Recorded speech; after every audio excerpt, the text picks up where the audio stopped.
very first episode of Accessibility, back before this was a weekly recurring segment with its own series name, was published 5 years ago in January of 2020, and since then a lot has changed for the better with regards to accessibility in the video game industry.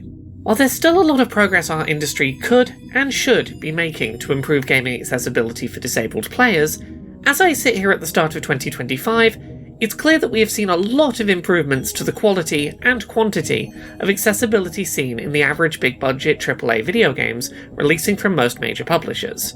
While certain aspects of accessible video game design are still exciting and experimental new frontiers being explored by creatively ambitious developers, other aspects of accessible design are at this point either becoming fairly commonplace or are being done at a consistent level of quality by those developers taking the time to implement them in their games. So today, on Accessibility, we are going to be discussing the accessibility features that I think we need to see video game developers and publishers pushing to make standards in the video game industry going forward into 2025. Now, to be clear, when I say that the following video game accessibility settings should be standards going forward, I'm not suggesting that every game developer, down to the smallest indie dev, should be forced to implement every one of these features starting today if they want to be allowed to release a video game. I'm also not saying that any accessibility feature that I leave off of this list isn't important or shouldn't become a commonplace part of the video game industry eventually, as the medium changes and grows. Some accessibility features that I think are really exciting for our industry, such as sign language interpreter support and audio descriptions, are still in their infancy in the gaming space, and developers are still experimenting with proper implementation methods. Some accessibility settings come with time, technical resource, or financial constraints to implement them that will not be feasible for every single game developer.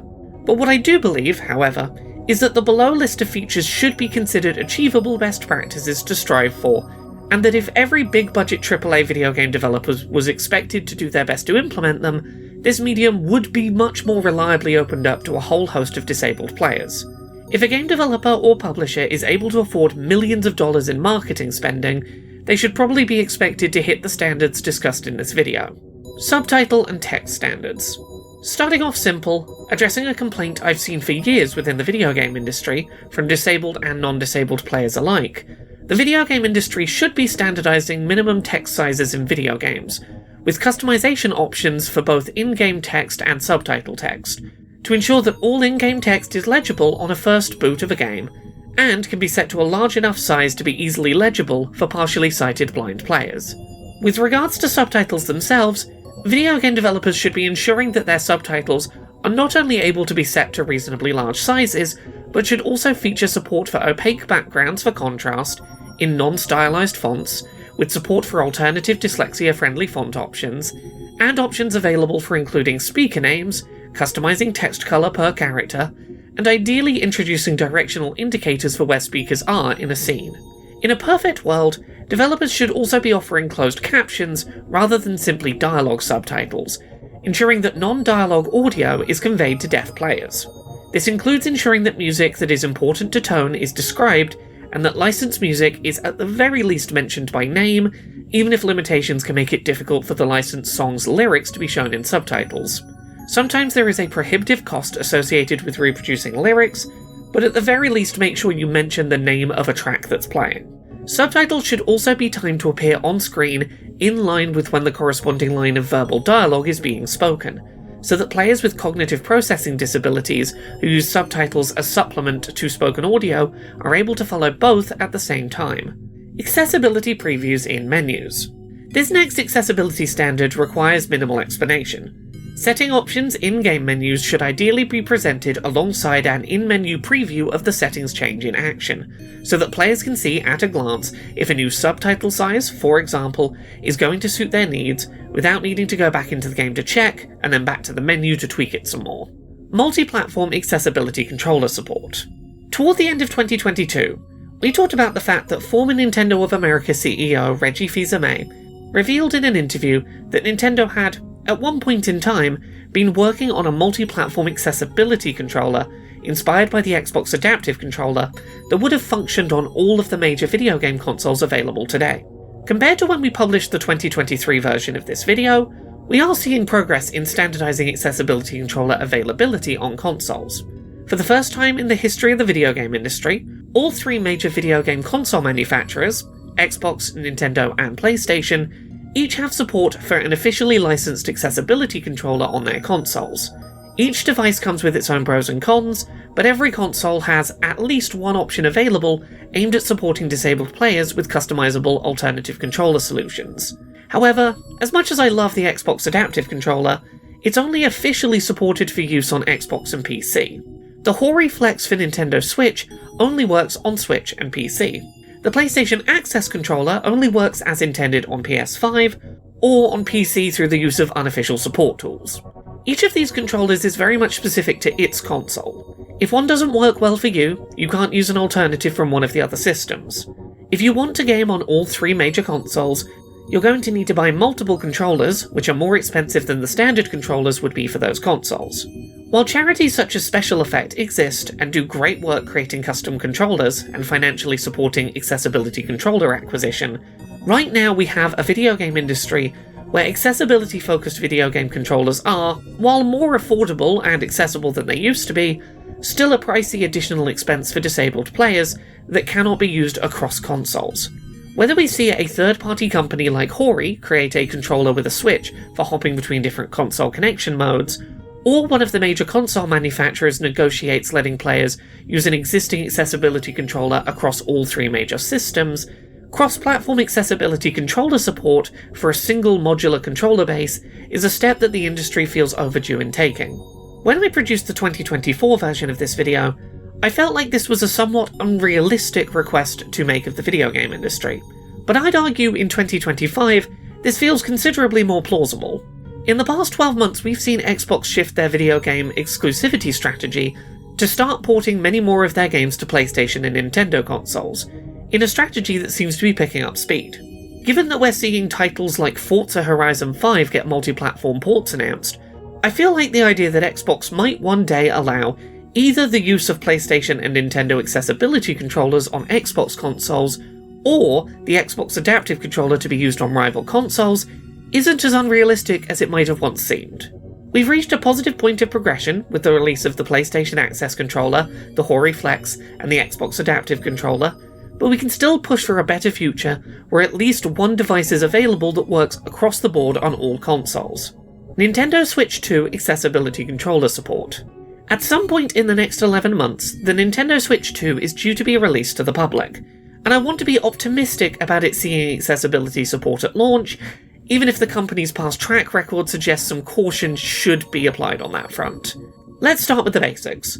I would like to see Nintendo announce during their April 2nd, 2025 Switch 2 Direct that either the Switch 2 will support the Hori Flex accessibility controller on launch day, or that Nintendo have been developing their own first-party accessibility controller that will release alongside the console. Support for the Hori Flex seems likely given the system's backward compatibility with Switch 1 software, but it would be nice to see it officially confirmed ahead of the Switch 2's release. A new first-party accessibility controller seems less likely, but might feel like a necessary request, depending on features announced for the new system in April.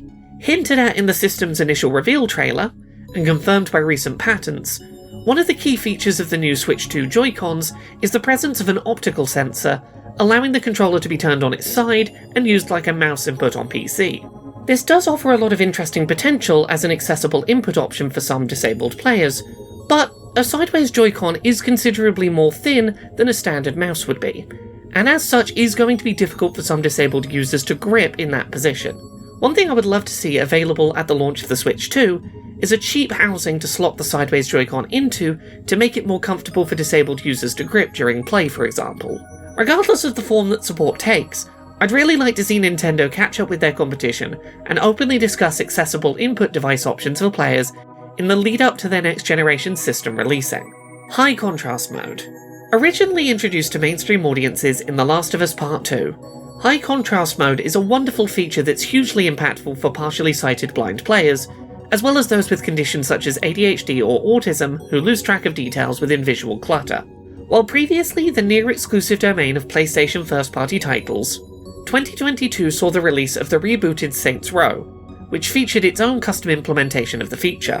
While progress outside of PlayStation was slim in 2023, We did see a last-minute announcement in December of that year that Call of Duty Modern Warfare 3 was also getting high contrast mode support added.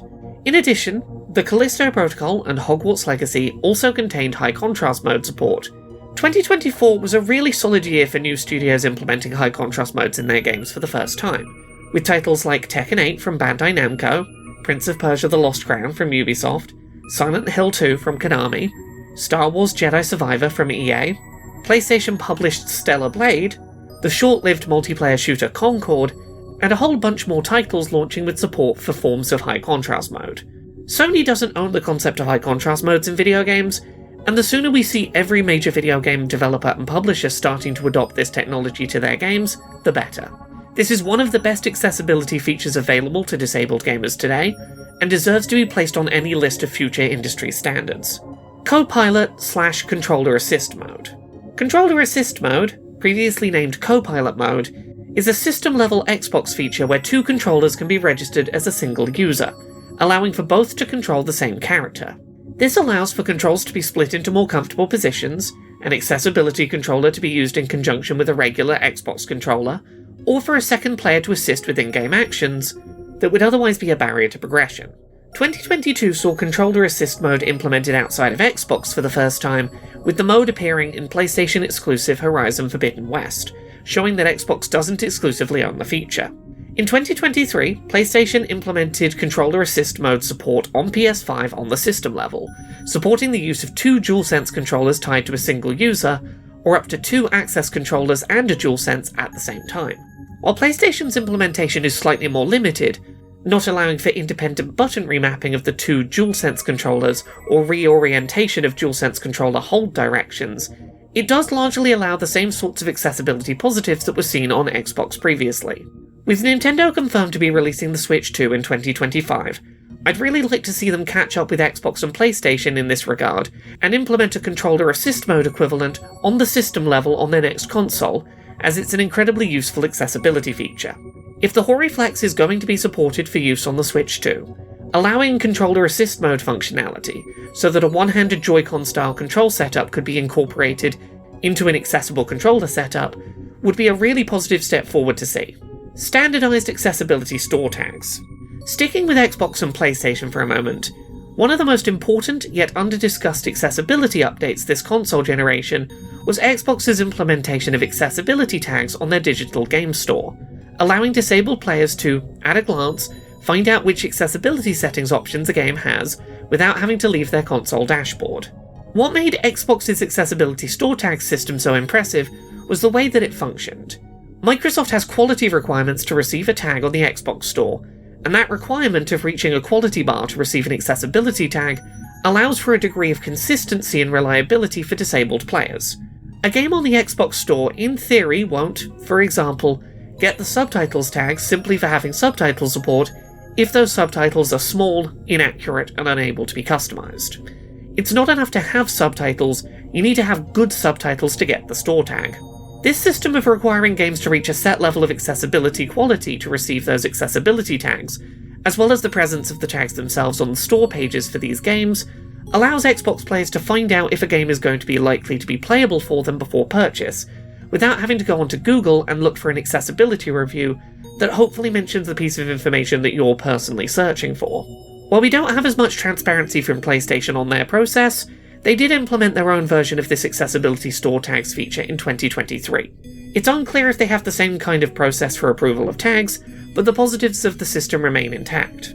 In terms of the role that the tag system plays in informing disabled players about settings they'll have access to, and encouraging quality of execution from third-party developers, I think that the system is nothing but a positive, and should really be adopted sooner than later by Nintendo on their own storefront. They're currently the only major console manufacturer not standardizing the offering of accessibility store tags, and a new console generation would be a great opportunity to catch up to the competition. Beyond that, we need to start seeing more third-party game developers commit to seeking accessibility store tag approval for their games on these digital storefronts. Both Xbox and PlayStation see some third-party use of the feature, but it needs to eventually become a standard. In a perfect world, I'd like to see accessibility store tagging become an aspect of certification on consoles, ensuring that these tags are consistently available across game stores for disabled players. Accessibility setting announcements. On a similar topic, while we have seen increasing numbers of games released by companies such as PlayStation Studios detailing their accessibility settings ahead of a game's release, and providing early review copies to accessibility-focused critics for pre-release reviews, accessibility settings reveals are still often being treated by the major video game studios and publishers the same way as other hype-building marketing reveals, doled out by PR close to release, long after they've been locked in by development teams. Accessibility settings support is not the same as other gameplay features, and shouldn't be held back by PR in the same way. Knowing what accessibility settings a game contains determines whether a disabled player is going to be able to play certain video games, and the earlier that information is known, the sooner a disabled player knows if they should get excited to play a game too, or be aware that a game isn't going to be playable for them. The video game industry needs to standardise announcing accessibility settings ahead of release, and not holding that information back until the last moment before a game's on sale. Prince of Persia: The Lost Crown was perhaps 2023's best example of this, announcing its accessibility settings the same day the game was announced, 7 months prior to release. Accessible packaging. Another quick and simple one. One of the best things about receiving the Xbox Series X for review a few years back, for me, was seeing the steps that Xbox had taken toward making the console's packaging more accessible to more disabled gamers. From large stickers on the box that featured an unsealed edge tab for more easy gripping, to a minimizing of things like twist ties used inside the box, thoughtfulness in packaging design went a long way to making the new generation Xbox console more approachable. In 2023, the PlayStation Access controller followed a lot of the same accessible packaging standards that had been seen with the Xbox Series console packaging, a great sign that both console makers clearly do understand how accessible packaging is designed, at least in theory. This kind of accessibility-considerate design philosophy is important and should really be an industry standard. We need to see Xbox and PlayStation start applying these principles outside of the narrow scope of accessibility-focused hardware packaging, and Nintendo needs to show an awareness of these principles in general. Colorblind support. I talked about this 5 years ago in my very first accessibility-focused video, but it bears repeating. We know that there are a handful of common types of colorblindness. It's not that hard to check whether your game is accessible to players who are colorblind, and either to tweak your core visual design, or create settings options that apply different colors to certain elements, so that you can then check if the new design is friendly to colorblind users. That said, I want to be more specific about this than I've been in previous years. Colorblindness filters can sometimes be more useful than no colorblind support at all, but are often a substandard solution if you want to be truly accessible for colorblind gamers. At their most useful, they often destroy a game's visual cohesion by changing in-game elements to distractingly unnatural colors without thought for the experience of the colorblind end user. If you're going to use colorblind filters as your accessibility option of choice, offer them with a slider so that players can alter the intensity of the filter, to find a balance between visibility and alteration of the game's intended art direction. Additionally, make sure to avoid the biggest mistake I see developers making when trying to implement colorblind filters in their games: accidental replication of colorblindness for non-colorblind users. More than once in 2024, I saw game developers releasing what they claimed were filters to help make their game easier to see for colorblind players, when instead they had accidentally created a colorblindness simulator. This is part of why it's so vital to get personally affected playtesters in to check the implementation of your accessibility settings. A room full of developers with full colour vision may not notice at first glance that what they think of as a fix is actually just recreating the issue for new groups of users. Controller remapping. Another quick and overdue suggestion: every video game should, at this point, be allowing players to customize their controls and remap which buttons control which functions in a game. We're thankfully in an age where most video game consoles have system-level button remapping, but per-game remapping options are still important for cases where a singular game requires its own unique remap to be accessible, or for players whose remapping needs vary on a game-by-game basis. This really should be a standard by now. Accessibility on first boot. Another aspect of game design I've talked about a lot on this show, that is thankfully becoming more common. We should, in a perfect world, be expecting video games to make their accessibility settings options easily available to players on the first boot up of a game. A past example of this done right was God of War Ragnarok, which allowed players to either go through a guided accessibility settings walkthrough on first boot, or skip past it to the game's main menu. Then, there was a settings menu and an accessibility menu on the main menu screen before getting into any gameplay. Titles where gameplay starts before you've had a chance to set up your settings are thankfully becoming fewer and further between, but this should be an expected standard by this point, and something we expect to become consistent across the industry. Accessibility presets. Continuing to discuss God of War Ragnarok as an example for a moment, another thing that game did amazingly was its implementation of degrees of preset for accessibility settings, tailored to a selection of common categories of disability. Players could easily set some or all available settings that were in the game, and likely to be helpful for their category of disability, to be activated with a few button clicks, avoiding a lot of digging through menus manually. This kind of thoughtful grouping of settings into degrees of useful presets is the kind of streamlined onboarding that the games industry should aspire to, and something that I hope becomes the standard in the near future. Audio descriptions. While I generally try and keep this annual list focused on accessibility settings, I feel they're either long overdue to become standardised, or are on the precipice of that shift. I want to take some time this year to be a little more optimistic and forward-thinking, and suggest that audio descriptions, at the very least for static pre-rendered cutscenes, should become a standard in the video game industry, and are a feature that is finally starting to gain some momentum. Ubisoft made their 2023 Summer Showcase press conference available live with audio-described trailers. When we released our 2024 entry in this video series, PlayStation had 3 first-party games on sale at the time which supported cinematic audio descriptions: The Last of Us Part 1 and Part 2 Remake, and Spider-Man 2. And indie games such as Brock the Investigator in 2023 patched in support for the feature in a post-launch update. Forza Motorsport on Xbox also supported the feature. In 2025, I'd like to see a AAA studio attempt to implement audio descriptions into not only the cutscenes of their game, but also into gameplay moments to some degree.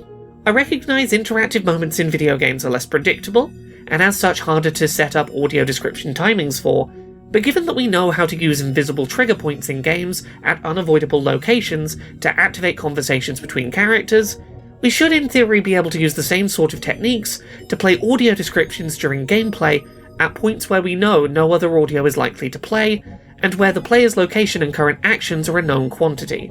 Audio descriptions are more difficult to incorporate into gameplay in some genres compared to others, but they are starting to become more common in scenes where pacing and on-screen information are predictable, and that's a great step on the road toward another future industry standard I hope we one day reach. Sightless playability. Again, an ambitious forward-thinking request to end on, but this year I'd also like to push for sightless blind player playability to make steps toward becoming a future industry standard. We've, over the past 5 years, seen a number of high-profile AAA game releases, from The Last of Us Part 2 to Forza Motorsport, make an effort to aim for sightless player playability in genres that for the longest time seemed like they would be eternally inaccessible to players without usable vision. These releases were hugely exciting milestones for the games industry, but they are few and far between. I want to see these kinds of releases become more common than they currently are. Sightless playability is, in my opinion, one of the most impactful accessibility hurdles that we could be tackling today as an industry, in terms of impact potential. It has the potential to truly mark a moment of growth for our medium in terms of inclusivity, and should be the goalpost we aim to see the industry striving toward. And yes, I recognise it'll be a lot of work, and a lot of experimentation. There's a lot of gameplay genres we've never seen attempt to aim for this kind of accessible design. There will undoubtedly be missteps along the way, but I think it's time we start taking bigger strides in this direction. Audio descriptions are amazing, but they're going to need to come alongside navigation tools for sightless players to truly unlock their full potential.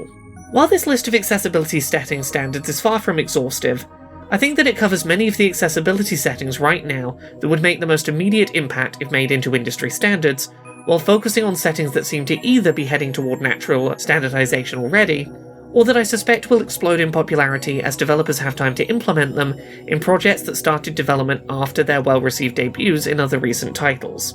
The video game industry, while constantly becoming more accessible year by year, is inconsistent, and even games from the same publisher or development studio can't always be relied on to be consistent. I think that the next major step for our industry in terms of accessibility will be standardization, and that it is a needed step for this industry to grow and mature. Disabled gamers deserve to be able to pick up a video game, confident that it will meet a baseline level of accessibility, and I think many of the ideas discussed in this video are promising candidates for that eventual standardized future. thank you so much to this month's Patreon backers who help make this show possible. You can support the show and everything I do at patreon.com/LauraKBuzz.